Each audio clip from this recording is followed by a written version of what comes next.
আসসালামু আলাইকুম। আসলে আমাদের দেশে বর্তমান দর্শন একটি সামাজিক ব্যাধিতে পরিণত হয়েছে। আমরা কিছুদিন পূর্বে দেখলাম দর্শনের শিকার হয়, কিন্তু এখন পর্যন্ত ওই হত্যাকাণ্ডের সুষ্ঠু বিচার সম্পন্ন হয়নি।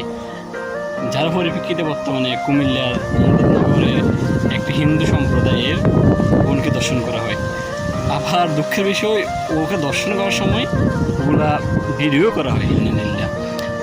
তবে এখানে বর্তমানে একটা বিষয় খেয়াল করলাম, মুসলিম কোনো নারী যখন দর্শন হয় তখন ওখানে লেখা থাকে না বা মিডিয়া হাইলাইটস করে না এটা মুসলিম নারী ছিল, কিন্তু এখন হিন্দু নারী দর্শন হওয়ার প্রেক্ষিতে দেখলাম সব জায়গায় হিন্দু সম্প্রদায় একটা নারী দর্শন এসেছে। মানে এখানে একটা সাম্প্রদায়িক দাঙ্গা লাগানোর অনেকেই অপচেষ্টা করতেছে।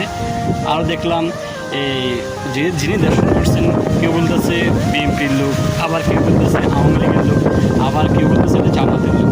ভাই আসলে দর্শনকারী অপরাধী সে যেই দলের হোক না কেন তার শাস্তি নিশ্চিত করতে হবে।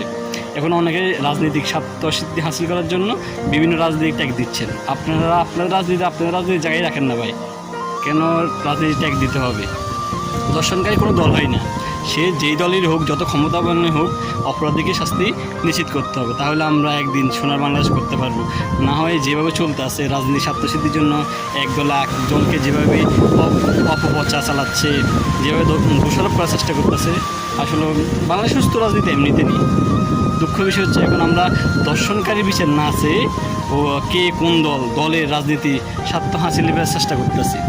আল্লাহ সবাইকে হেদায়েত দান করুন। আমিন।